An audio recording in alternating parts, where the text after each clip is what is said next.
Assalamualaikum warahmatullahi wabarakatuh.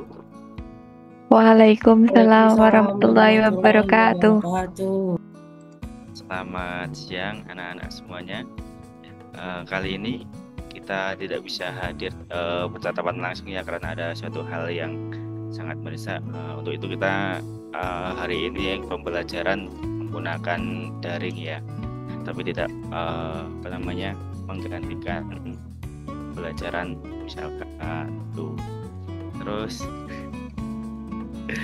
hari ini kita akan membahas tentang dampak sosial informatika. Terus di sini ada yang nggak masuk, saya absen terlebih dahulu aja ya. Yang Baik, pertama Mas Slamet Yogo Prasetyo ada? Hadir, Pak. Hadir, baik. Terus Mbak Titi Ahmadianti ada? Hadir, Pak. Hadir. Terus Mbak Tias Ismayanti ada? hadir Bapak. Oke, terus terakhir Mbak Tri Agnes Amelia ada? Hadir. Baik, berarti ini hadir semua ya hari ini ya. Baik, di sini gimana puasanya hari ini? Lancar semuanya? Alhamdulillah. Nggak Lancar, puasa, Pak. Di sini hujan, Pak, jadi tidak panas. Tidak panas benar. Ada yang nggak puasa tadi? Ya, saya tidak puasa, Pak. Kenapa lagi itu? Iya, lagi berhalangan, Bapak.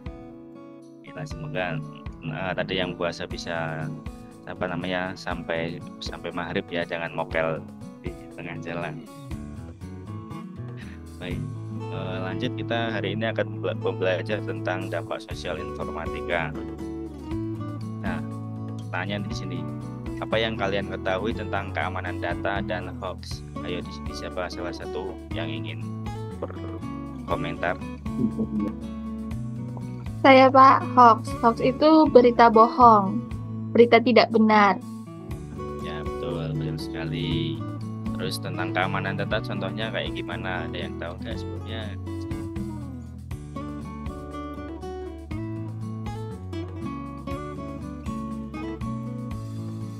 Halo?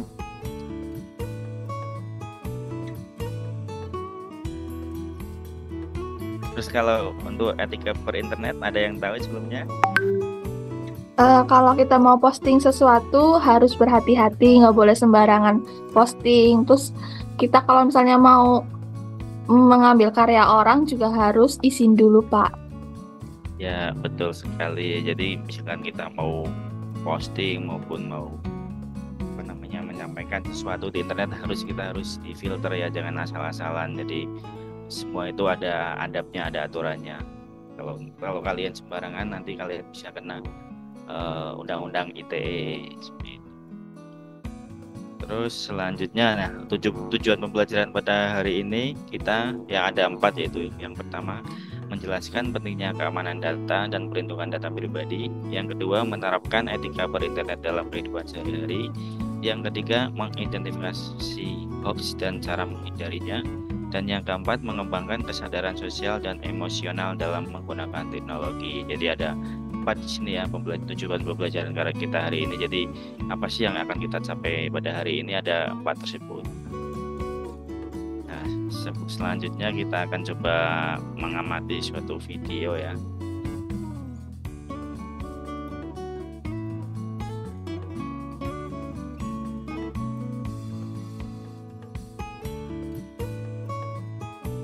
Kelihatan? Kelihatan, Bapak. Ya, Pak. Oke. Ingatan publik tentu belum hilang saat Pusat Data Nasional Sementara di Surabaya, Jawa Timur diretas pada 20 Juni lalu. Untuk peretasan kala sejumlah layanan digital beberapa dan lembaga negara tidak bisa diakses. Tidak kurang dari 282 layanan publik terdampak. Salah satunya adalah layanan di Kementerian Pendidikan dan Kebudayaan. Sebanyak 49 domain layanan terganggu. Mimpi memiliki pusat data dengan sistem keamanan yang mumpuni, nyatanya justru keong dibobol oleh kelompok Brain Cheaper yang minta tebusan 8 juta dolar Amerika atau senilai 131 miliar rupiah. Pembobolan pusat data nasional menjadi skandal yang tidak bisa dilupakan begitu saja. Hingga akhirnya Dirjen Aplikasi Informatika Samuel Abriani Mangrapan terdiri dari jabatannya. Namun kelanjutan penyelidikan kasus pertasan PDNS 2 kini sudah sepi, tak terlihat lagi kembali. Yang nanti takutkan adalah kan aku udah makin canggih apa ya, juga udah makin canggih, jadi saya takut salah menggunakan seperti suara, data foto, data nomor NPWP segala macam NIK kayak gitu. Saya pernah kayak di dalam asuransi ada sehari itu 3 kali bisa. Akhirnya saya yakin Mungkin resikonya dari keamanan data KTP, terus juga alamat, karena di KTP itu di sini alamat dan lain-lain itu bisa disalahgunakan dan dijadikan bahan yang tidak benar dari pihak asing, pihak luar.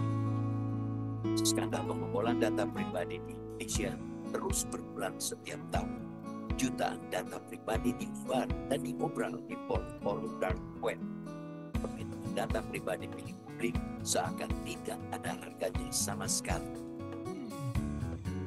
nanti ketika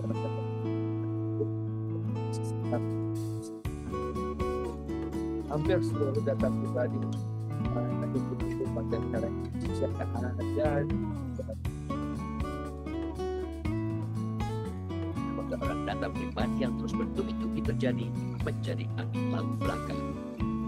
Seriusan pemerintah melindungi data pribadi ditanyakan pakar teknologi informatika.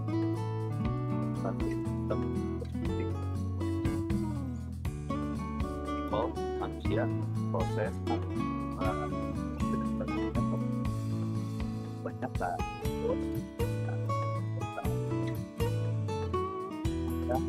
alat buat amanin sistem. Jadi anggarannya buat teknologi. Jangan lupa ada juga ya proses teknologi yang lebih teknologi aja. Yang ini parah ya udah tua. Ini yang menjadi yang sering kali kita berpikir bahwa komputer itu kayak beli peralatan buat saya berpikir itu kayak beli temannya. Saya beli firewall saya beli colokin listrik nyala. Yang harga ya. Ibarat keledai yang jatuh berkali-kali di lubang yang sama. Pemerintah dianggap tidak cepat tanggap, memetakan persoalan perlindungan data pribadi. Yang jadi masalah adalah undang-undang ini nggak akan bisa jalan, sanksi nggak akan bisa dijalankan kalau lembaganya belum dibentuk. Nah, lembaga perlindungan data pribadi itu diserahkan kepada Pak Presiden Indonesia untuk membentuknya. Jadi Pak Jokowi itu dikasih waktu 2 tahun sejak tahun 2022 untuk membentuk lembaga ini. Dan ternyata sampai detik ini belum dibikin. Ancaman terhadap keamanan data pribadi menjadi fakta nyata di negeri ini. Tidak main-main. Data Badan Siber dan Sandi Negara menyebut sepanjang tahun 2023 terdapat 403 juta trafik serangan terhadap siber Indonesia.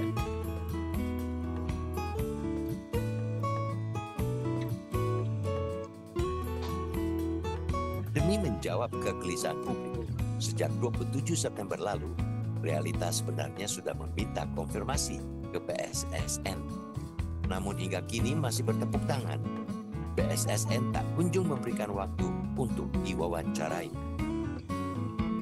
Kita dari mau follow up yang kemarin sih, Mas. Kemarin sih sudah nyampe juga ke pimpinan, tapi masih belum ada respon atau gimana gitu, Mbak. Kendalanya apa tuh, Mas? Kira-kira ada nggak dikasih tahu gitu? Nggak ada sih, nggak dikasih tahu apa-apa, cuma nggak ada respon terkait untuk follow up apa terkait suratnya itu. Undang-Undang Perlindungan Data Pribadi akan berlaku tepat pada 17 Oktober ini. Undang-undang ini tidak semestinya hanya dimaknai bagaimana negara mengatur warga negaranya, namun juga sebaliknya. negara bisa benar-benar bertanggung jawab menjalankan fungsi pengawasannya, menjamin keamanan data pribadi. Stop sampai di sini. Jangan lagi ada kebobolan data pribadi.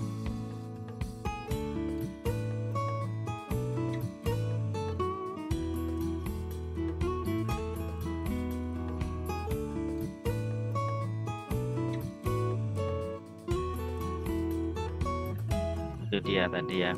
Sudah lihat videonya ya semuanya. Sudah, Pak. Nah, dari video tersebut menurut kalian sih apa yang bisa kalian dapat dari video tersebut? Coba semuanya boleh mengungkapkan pendapatnya. Silakan. Bahwa Dari menjaga ya Bapak, saya izin menjawab. Kalau yang saya amati dari video tersebut itu bahwa kita memang perlu sekali untuk menjaga keamanan data kita pribadi, terutamanya kayak KTP yang ada nick-nya dan lain-lain. Soalnya zaman sekarang kan memang sangat rawan ya Pak ya. Kadang kita kalau buka website gitu, itu kan rawan sekali terjadi phishing. Terus kita juga sering kali dapat kayak chat-chat yang ada phishing-nya. Nah, itu kita harus berhati-hati sekali dalam bertindak menggunakan smartphone kita, seperti itu, Bapak. Ya, benar sekali. Jadi sebenarnya kita sudah hati-hati bisa, tapi kan misalkan contoh tadi data di BPJS Kesehatan itu kan bocor, itu bukan kesalahan kita kan, pasti dari kesalahan dari pemerintah sendiri terhadap keamanan data. Kita udah benar-benar hati-hati terkait itu keamanan data kita pribadi. Tapi kan ketika kita sudah mendaftar di BPJS yang mengurus data kan di BPJS, sedangkan BPJS saja jebol. Makanya kita juga bingung kita. Jadi benar-benar pemerintah juga harus andil dalam hal ini ya, terkait untuk keamanan data. Mungkin ada lagi yang ingin disampaikan? Nah, ingin bertanya Pak, mengenai keamanan data kan tadi disinggung bahwa BPJS juga kena ya, sedangkan itu kan milik instansi pemerintah yang harusnya tuh resmi terjaga, karena kan itu data yang sangat penting gitu kan. Juga tidak hanya BPJS, tadi juga ada untuk perbankan juga ada yang sampai dijebol seperti itu. Apakah ada sedikit bukan solusi, kayak trik untuk kita tuh menjaga bahwa kita tuh tahu data itu biar tidak bocor atau gimana gitu loh, paham nggak? Jadi kayak trik-trik kita supaya kita jaga-jaga sendiri gitu loh, gitu Pak. Terima kasih. Kalau biasanya gini ya, kalau pengalaman saya ya, misalnya kita mau menjaga data-data kita pribadi, terutama di internet ya, kalau kita misalkan mau menginput sesuatu menginput username maupun password ke suatu link atau ke suatu website, itu kita harus ada verifikasi 2 langkah gitu ya. Jadi dari verifikasi 2 langkah tersebut, si pembobol maupun hackernya itu tidak akan mudah untuk menghacker ataupun melacak akun kita. Jadi dengan verifikasi 2 langkah tersebut kecil kemungkinannya, walaupun mungkin masih ada hacker-hacker yang kelas tinggi yang bisa menjebol, cuma kecil kemungkinan untuk bisa menjebol akun kita kalau misalnya kita mendaftar di suatu akun menggunakan verifikasi 2 langkah. Contohnya di Google itu harus, misalkan kita mempunyai akun Gmail ataupun Google ataupun yang lainnya, harus dilakukan verifikasi 2 langkah. Itu langkah awal yang harus kita lakukan untuk mencegah terjadinya kebocoran data. Mungkin solusinya yang harus kita lakukan seperti itu. Terus terkait sama pemerintah sendiri kan, tadi seperti yang di video tersebut kan, kebanyakan pemerintah tuh hanya membeli wadahnya saja, membeli firewallnya saja, tidak membayar manusianya yang memprosesnya, ataupun yang seorang IT yang benar-benar bisa melakukan cyber security-nya. Si pemerintah tidak peduli akan hal itu. Jadi pemerintah cuma membeli wadahnya saja, sedangkan yang ngelakuin nggak ada ya percuma. Kita punya wadah nggak ada yang ngelola ya percuma juga. Jadi mungkin untuk saran dari pemerintah selain dari wadahnya tersebut kita harus mengelola dari si cyber security-nya. Terus, rangkuman dari video tersebut tuh ada beberapa hal.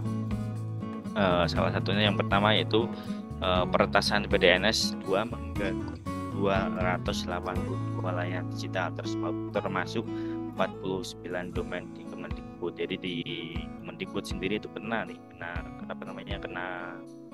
dampaknya terkait peretasan tersebut. Ada 282 layanan dan juga 49 domain yang ada di Kemendikbud.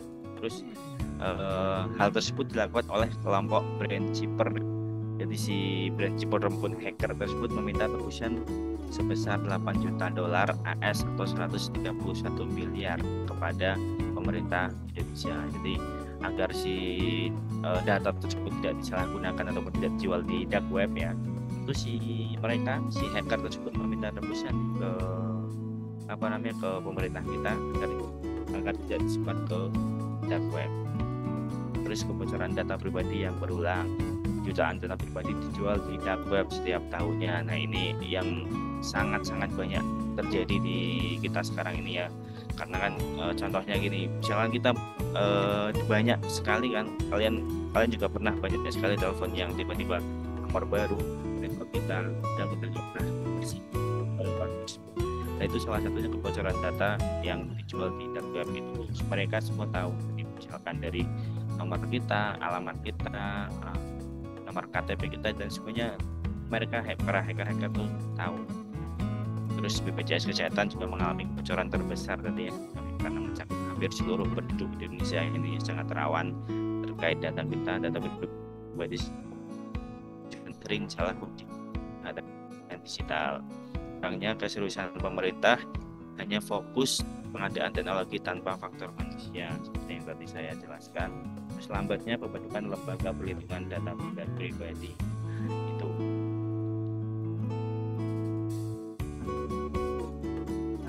Selanjutnya terkait pertanyaan diskusi ya, saya ingin kalian membagi menjadi 2 kelompok ya, masing-masing kelompok 2 orang aja. Bebas kalian nanti yang mengandalkan kalian, terus silakan nanti kalian menjawab terkait untuk tugas seperti ini. Jadi contohnya ini studi kasusnya, seorang pelajar menjadi korban penipuan online karena tidak menjaga kerahasiaan data pribadinya. Nah, kalian coba cari bagaimana solusi yang bisa diberikan untuk mencegah hal ini terjadi, gitu ya. Boleh silakan kalian berdiskusi terlebih dahulu. Mungkin saya beri waktu 5 menit ya, silakan.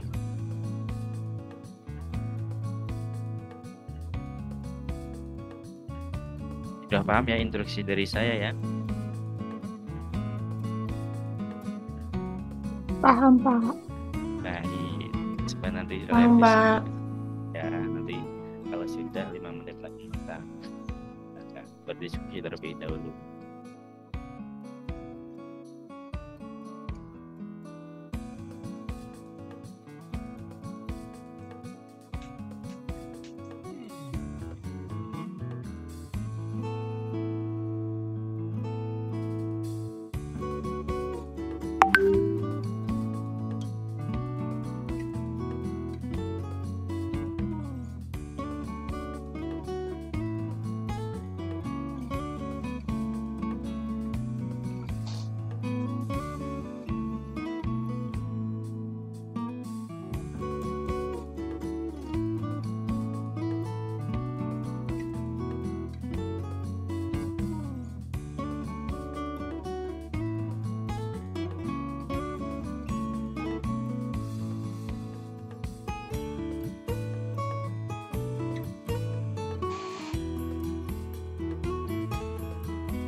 Sudah siap semuanya?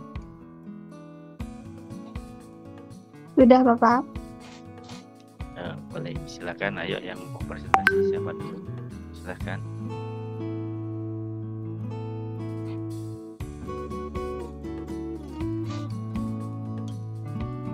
Dari kelompok saya Mbak Titi Pak yang mewakili.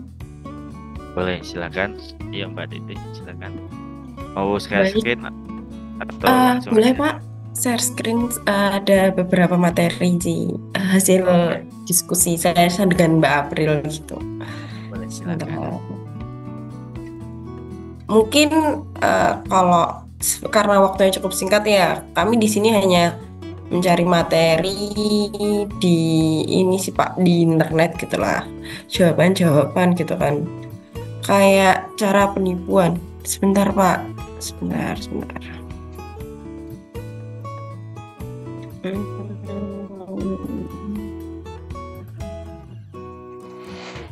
Sebentar Pak, ternyata tadi salah gambarnya.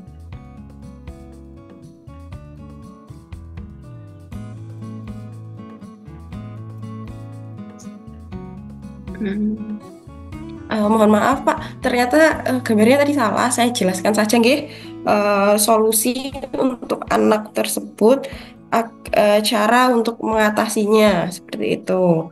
Yang pertama yaitu memberikan edukasi terhadap anak tersebut untuk menjaga keamanan datanya, seperti pendidikan tentang keamanan online, bahwa data itu penting, tidak boleh diberikan ke sembarangan orang.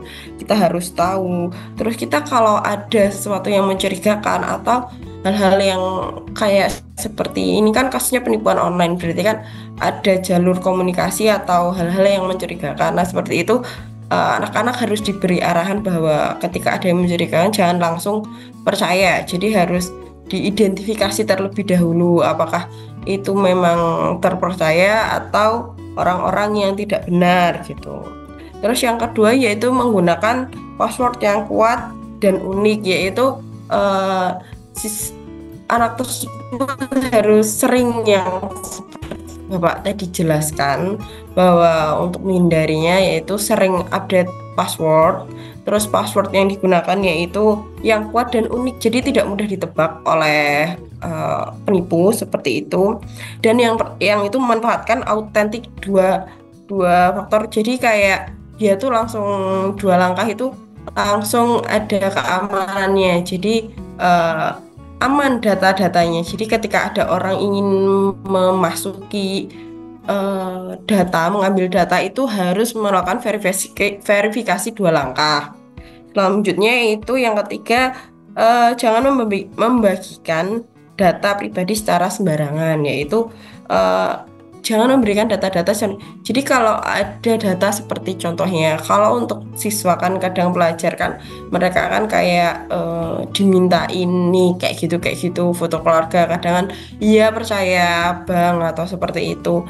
Nah siswa harus diedukasi bahwa jangan diberikan data itu ke sembarangan orang. Terus kalau memang kasusnya itu sudah besar, seperti contohnya penipuan online-nya, ya mungkin kasus kecil bisa dilaporkan. Tapi kalau gimana ya, karena kadang tuh ya kita melihat realitanya yang ada. Kalau kasusnya itu sudah sudah tidak bisa diatasi sendiri, diwajibkan untuk lapor ke pihak berwenang, karena itu merupakan tindak kejahatan seperti itu Pak. Selanjutnya yaitu mengontrol privasi dan di media sosial. Jadi pelajar harus diberikan edukasi bahwa tidak semua bisa di-share, seperti kegiatan di rumah sehari-hari, lokasi rumah, tanggal lahir seperti itu di media sosial. Terkadang mereka menganggap bahwa itu hanya halah kan cuman kayak gini, padahal itu dampaknya besar. Penipu itu bisa menggunakan, kalau tahu tanggal lahir kita, tempat tinggal kita, itu bisa dilacak nik kita, bisa dilacak dengan nik kita, bisa dilacak lagi ke orang tua, seperti itu Pak. Itu tadi diskusi saya dengan Mbak April, solusi untuk membantu untuk kasus seorang pelajar yang menjadi korban penipuan online Pak. Terima kasih atas waktunya. Terima ya atas presentasinya dari kelompok Mbak Titi ya. Luar biasa, jawabannya sangat-sangat lengkap ya tadi ya. Lihat puas dulu untuk Mbak Titi dan kelompoknya. Oke, baik. Karena ini waktunya sudah mepet ya, sudah menunjukkan mau selesai. Kita langsung saja, nanti untuk kelompok yang lainnya bisa maju di berikutnya mungkin ya. Nah, mungkin untuk pembelajaran hari ini ada yang tanyakan terlebih dahulu sebelumnya? Sudah Dari cukup, saya Pak. cukup ya. Cukup ya, baik. Mungkin ingin menegaskan lagi terkait untuk pembelajaran hari ini. Jadi kita harus benar-benar menjaga keamanan data kita ya, dari kebocoran data terhadap data kita, karena nanti data kita tidak disalahkan gunakan oleh orang lain. Terus kita juga jangan mudah percaya sih berita-berita yang benar-benar belum tahu kebenarannya, berita hoax yang belum tahu kebenarannya. Kita jangan mudah percaya, kita harus cross check terlebih dahulu terkait berita tersebut, apakah berita tersebut benar atau tidaknya. Jadi harus cross check. Terus terkait untuk beretika internet juga kita tidak asal-asalan gitu ketika kita mau memposting ataupun menayangkan suatu informasi ke halayak umum, ke sosial media, kita jangan asal-asalan. Jadi hal tersebut juga misalkan ada orang lain yang tersinggung terhadap postingan kita, itu juga bisa masuk ke dalam undang-undang ITE, kalian juga bisa kena. Jadi harus bijak dalam bersosial media gitu ya. Mungkin itu pembelajaran dari kita hari ini.